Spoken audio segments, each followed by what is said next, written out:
Hey guys. Okay, so today we're going to talk about how to set up your budget, how often. I'm going to show you how I do our budget. It's just one system. There's so many different systems and it can sound really confusing. So please let me know if you have any questions. This is something that I do. I set up our budget every month at the very end of the month. So today, I'm recording this on the last day of the month. I just did our budget for March earlier today. So I'm all set for March, so I know where we're at. So just like in the post that I just posted, there are steps that I follow when I do a budget. First step I do is I do it right on a board like this, and I write down everything that we have that month. This is just a pretend budget. My budget is actually pretty long. It's really long and really detailed, but I wanted to make a video that was really simple to show you, and then you can make it more complicated or even more simple if you want. But something that most people have: utilities, gas, groceries, car payments, student loans, and then others, and then your debt. Debt is all of the leftover money. So utilities, it'd be awesome if they only cost $100 a month, but they don't. But for this purpose, I just put 100 in there. Utilities are obviously gas, electric, water, sewer, trash, if you have to pay for your trash. I also, in our budget, I include our internet in our TV under utilities as well. And so every month, those can be different. What I like to do, especially for the gas and electric, is go back to a year ago. So I'm budgeting for March today. I went back to last March and saw how much we budgeted last March for, or how much it cost us for gas and electric, and that's what I budgeted for this month. So it'll probably be around the same. Gas, I have it down. That's actually our gas budget per person.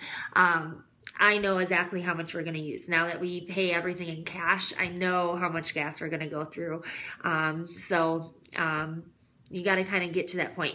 I would guess high first, and then if you have leftover, then the next time you know you don't need as much. Groceries, same thing. That is actually our budget. We spend $120 a week on groceries. And our gas, I'm going to go back, is not $120 a week. We spend $120 every other week. But groceries, we do spend $120 a week.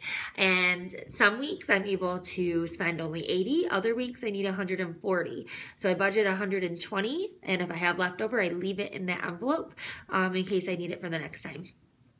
Car payment, average car payment is usually $250. I just put $200 on there. Whatever your car payment is, write it on there. Student loans, everybody's student loans are different. So write your student loan down. And then others. This is the others tab, which covers a lot. It covers, I'm going to go over that with you. I have another whiteboard here. I just made up a little others tab for me. Birthday, let's pretend I had a birthday party I had to go to this month. You know, one of my nephews or something had a birthday. I spend $20 on birthdays. Shower, same thing, like a baby shower, wedding shower, $20. Date night, I always plan a date night. It is so important to keep your relationship alive. Don't cut yourself so thin that you can't do that. I budgeted $40.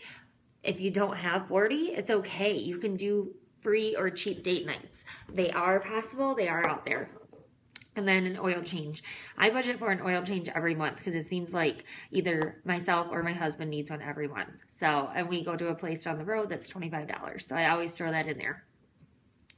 If you don't budget for stuff like that, it'll come out of your end result, which is what you're using to pay for your debt. So you really want to think of everything ahead of time. If something comes up in the middle of the month that you weren't planning on, what you need to do is, one, decide, okay, is this worth it to throw my budget off to spend money on this? Or 2, can I wait until next month to do this? So say it's the last week of the month and you're like, oh, I need an oil change. Wait one more week, do it the next week, once you get your budget all set up. It's really confusing, but it does make sense eventually. And then debt.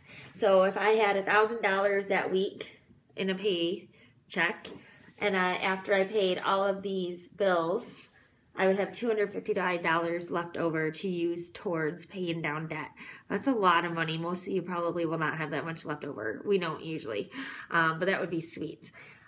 So that money, that debt that you pay off, you want to take that immediately. So right now we're paying off the truck. So what I would do is immediately go to the bank that Friday. Every Friday I do bills. Go to the bank and pay $250 on top of the principal. And don't wait on that. Just do it. If you let it sit there, it's going to build up and you're going to think, oh, I really want this or I really want that. And you're going to actually spend it on other things. You're human. It's normal to want to do that. So get rid of it right away, pay off whatever debt, and then move on. Okay? Oh, little disclaimer that I'm going to talk about later. You want to make sure you save up $1,000 emergency fund. We're going to go over that tomorrow. But so that $255 first goes into an emergency fund, $1,000 that you want. Once you hit that $1,000, then you pay off your debt. Okay? One thing that some people run into, we did at first, is when I wrote out our budget at first and all of our payments and everything that we wanted to do that month, etc., we had more payments than we did money coming in, which is why we got into the fiasco that we did. So you have to cut costs. The best place to start cutting costs is your others tab. If you don't have the money and you have a birthday and a shower that month, you might have to get a smaller birthday gift or a smaller shower gift. That's okay. If you don't have the money, you don't have the money. You know, you can't go into debt because you're paying for other people to get stuff. So there's tons. Luckily, we have Pinterest now, so there's tons of really cool, cheaper gift ideas that are still really cute and thoughtful that you can look up on Pinterest. So if you need to cut money out of gift giving, that's a great place to go. Date night, like I said, it's important to keep your relationship alive, but there are so many things that you can do without ever leaving your house for date night after the kids go to bed.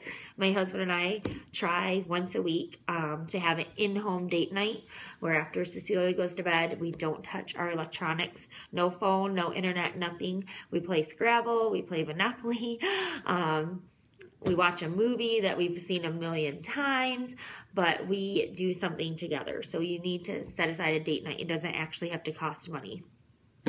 Oil change, definitely you don't want to skip something like that. You can look around and see if there's a cheaper place to get an oil change or do it yourself. Sometimes that's cheaper depending on what kind of oil you use and stuff.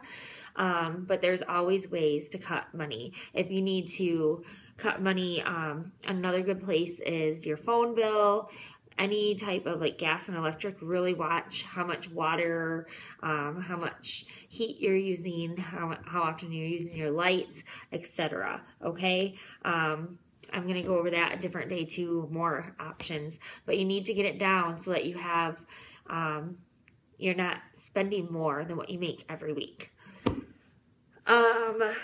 Okay, and then you're probably wondering, well, how do you do this? So I have, this isn't my actual book, but I have a book like this that I use, and it's called My Budget Book, and each page has all these little lines. I actually have one page per subject now because I found it much easier. But whenever I get a paycheck, I go open my budget book, and I have all of these categories that I already had in here.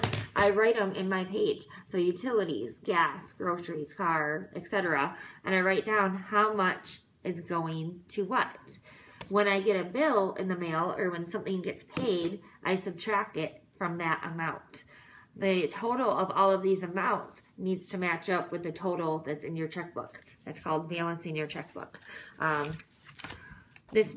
I hope I'm not going over your head. You know, there's so much here. If you need any additional help with this, the math part of it or whatever, just let me know. That's fine. But that's my budget book. If in our others tab, you know, say there's $100 there and we want to do something but it costs more than $100, well, guess what? We can't do it because we don't have it. We don't have the money. That's how this whole budget book works. Now, when I did this, my categories, some of them are in green. The green means cash. Those are the ones that we pay cash for. Gas, groceries, and others.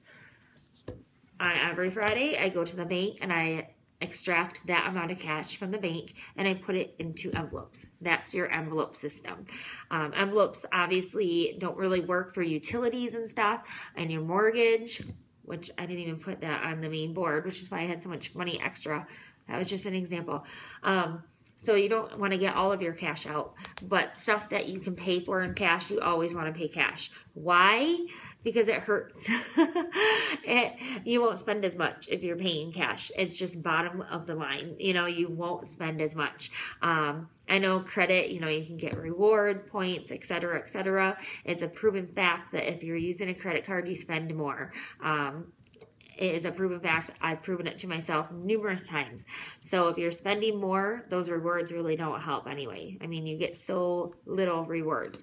So definitely switch to cash immediately. When you get your cash out, you need to have envelopes. I just use regular letter mailing envelopes for years. All from when I was like 13 and my mom started doing it with me up until about 2 weeks ago. And about 2 weeks ago, I decided to order a wallet that had envelopes already in it. I got this from the Dave Ramsey website and I love it. It was just like 20 bucks. My husband thought it was crazy to spend that kind of money, but it has been so nice for organization. But it's the envelope system. So in here I have my grocery envelope. This one just says Jill. My husband and I both have different businesses and ways to make money.